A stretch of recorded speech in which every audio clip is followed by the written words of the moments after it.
What's up, guys? I'm back in Medellin. It's crazy because this is a very weird homecoming for me. I've been back to Medellin a couple times, over the last few years, but this time it feels very, very different. I want to explain the reason why I'm back here, kind of explain the future of my channel, everything that's happened. Give a little bit of an update on what's going on in my life.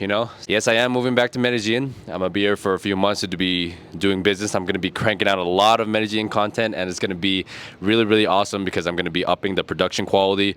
There's gonna be a lot of really awesome things that I have in store for you guys, so watch out for that. I'm gonna be traveling through Colombia. I have a trip planned to Barranquilla. I'm gonna go to Santa Marta. I'm gonna meet up with NFL player Marvin Jones. If you're watching this, we're gonna hang out in Barranquilla. There's a lot of moving pieces in my life, and there's been a lot of just changes in everything. Unfortunately, at the moment, I can't go back to Manizales. A lot of you guys are probably gonna wonder what's going on between my wife and I. I'm gonna try to keep it as private as possible, but the basic situation is that her and I, we've have a lot of differences in culture and differences in personality. I personally have a lot of issues with the church. I haven't lost my faith in God, but this last year and a half, I've been questioning a lot of the church and religion and everything in general, because I have a very strong connection with God and I can hear his voice, but I have a huge problem with religion. And I noticed that a lot of the stuff that was going on in the church was religious, almost like a cult. And over time, I started seeing that there were a lot of hypocrisies and contradictions within the church. For example, right, the pastor, I respect him a lot. He's a good man, but he's very radical in a lot of his beliefs, and I don't believe a lot of what he believes. He's very like, okay, you have to be by the book. Anything from the world is evil. Listening to reggaeton. We need to have people come into the church and be our children and all that stuff. And I believe that he has the best intentions at heart, so I don't fault the pastor for doing what he does. A lot of the people in the church are so controlling and so quick to judge other people, and I could not continue to live my life like that, always thinking about what other people thought. It goes against everything that I do as a YouTuber, right? Because I'm a creative. I want to be able to experiment on things. I want to be able to experience things in life. And I felt like with my wife, and I don't fault her for this because it's just how she was raised, she was so afraid to try things like salsa dancing or going to a reggaeton concert, or try things because she's been taught her whole entire life that these things were evil and there's nothing good that comes out of these situations. So for me, who's a very adventurous and curious person, I realized that, dang, I feel like I have to control myself and not do a lot of things that I want to do just because I don't want to get my wife mad, And that's no way for anybody to live. And towards the last few months, every time she would come home or we would spend time together, I just felt a huge weight in my stomach and my heart. The energy in the house was really heavy. A huge series of events that actually happened within the last couple of days here in Medellin has led me to a point where I can no longer return to Manizales. Long story short, I'm not going to name any names, but my wife and I, we were having our issues and we were trying to resolve it in-house. She went to a couple people that we knew from the church who had a relationship with the both of us, but she only told her side of the story. Now, because of that, this man came down on me, sent me a threatening message. That was the first straw, and I was very frustrated because as soon as I got that message, I went to my wife. I'm like, why would you go to them and air out our dirty laundry to people who have nothing to do with our marriage? Our marriage is between you and me. And she was telling me that, well, they asked how I was doing and I just expressed to them how I felt. But I'm like, yes, but now you're bringing people into our marriage, which is the biggest issue I've had this whole entire time, is that it doesn't feel like I'm dating you. It feels like I'm dating the church, and the church's opinion matters a lot more than my opinion as a husband and the leader of my household.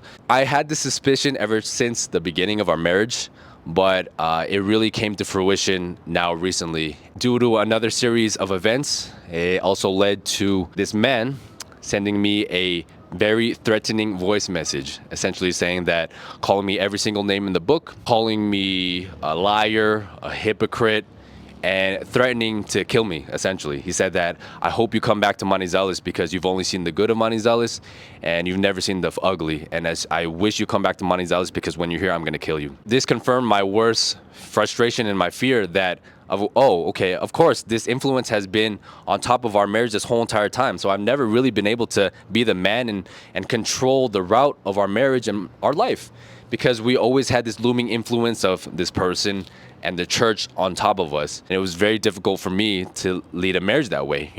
I'm responsible for my family. I'm paying for everything, but I have no say in where we go, because if it's against the church, there's no negotiating, because how do you argue with God? So that's pretty much the cliff notes of everything. You know, I obviously don't want to fault my wife or blame her, because I think she's a great person. She's a beautiful person.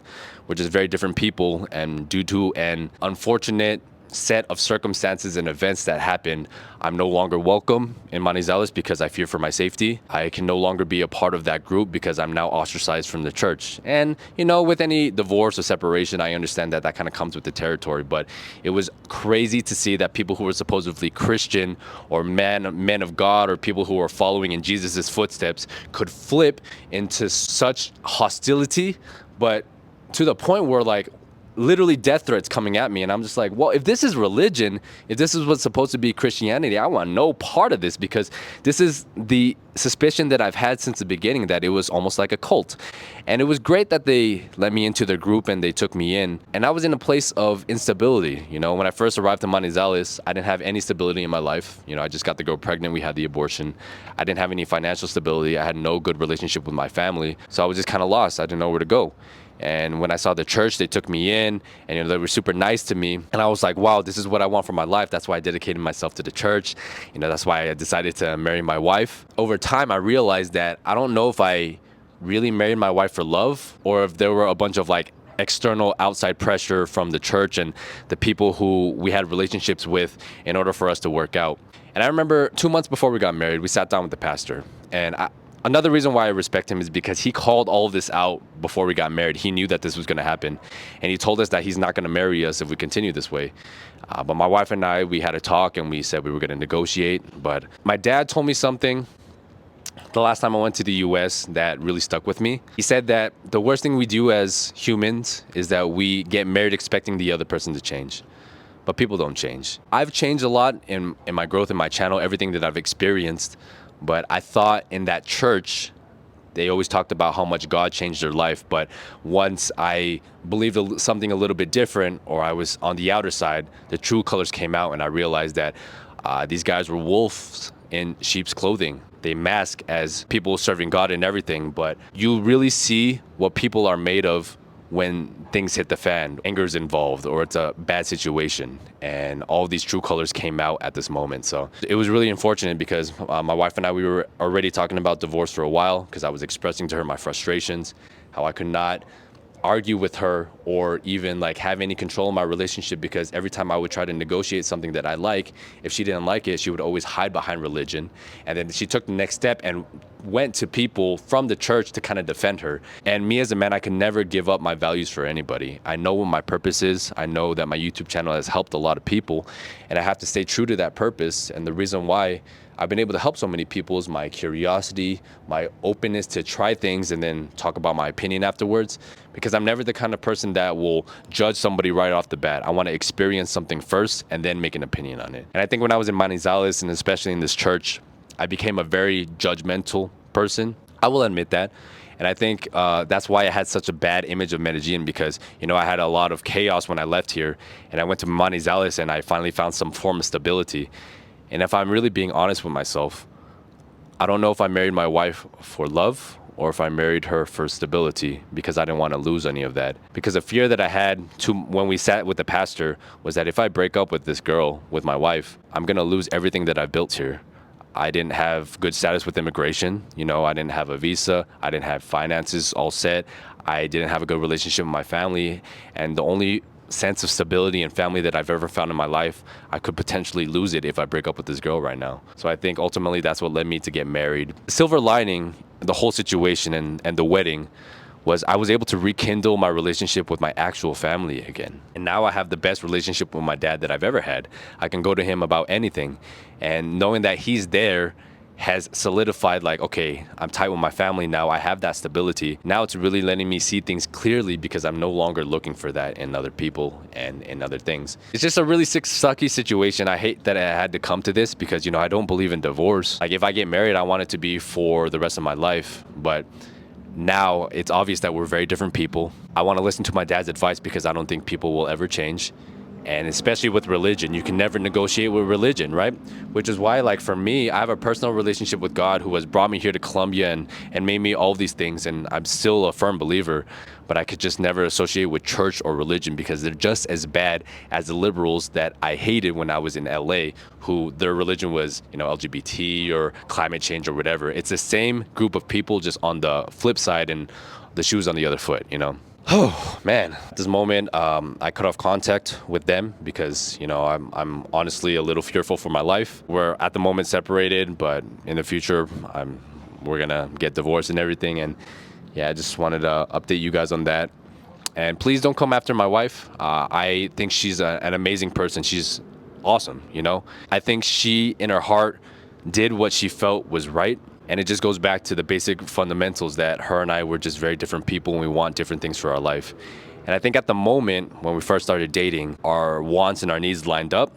But after we got married, I wanted to continue to grow. But she was so stuck in her ways with the church that it was almost impossible for her to break out of her shell and escape the grasp of religion and the church and the influence of the church. So yeah, that's why it's been really hard. So yeah, I'm gonna be here in Medellin for a while. I'm gonna be traveling through Colombia for a while. I feel like it's a new beginning. It's a new opportunity in my life. And I'm excited to be back here in Medellin. I've been recognized a lot, and I want to be able to help a lot of people grow here in Medellin, help people with business, help people with real estate, and eventually, get into the business myself, be able to rent properties. And I want to be the guy, I want to be the face of Medellin. So I'm a little sad, obviously. I was a little worried for the death threat and everything, but I'm gonna, like a phoenix, rise from the ashes and use these next 3 to 6 months to just work super hard, make really good content, and focus on myself, make some money, do what I gotta do. I'm sad about it, but that's life. I know that by admitting this to people, people are gonna say that I'm a hypocrite, people are gonna call me a bunch of names, but honestly, man, it's life. I don't think anybody gets married hoping to get divorced. And if there's one thing that I could have done differently that I regret, is that I wish I asked my dad for advice before I got married. Because before we got married, I wasn't on good terms with my dad, so I just had a bunch of influence from the church and my Colombian dad, because these were my parental figures and my guidance figures at the time. But when I went back and I now can speak openly with my dad, I understand myself a lot more because now I understand where I come from, and a lot of the habits and the things that I want for my life is because of culture, is because of things that were passed down in my family. And the older that I become, the more I realize I can never escape who I am or my past or any of that. I have this desire now to really figure out who I am. Here in Colombia, I love it here, but I will never be Colombian. I will always be an Asian American. And the older I become, the more I want to stay loyal and true to my roots and who I am as a person and find out where I came from. So, yeah, that's a lot of emotional stuff. I'm back in Medellin, baby. It's going to be a lot of great content coming up. I have a lot of cool collaborations with people who are doing really big things here in Medellin, so I can't wait to show that to you guys. Thank you guys for being here on the journey. Thank you guys for watching. And yeah, I'll catch you on the next video. Peace out.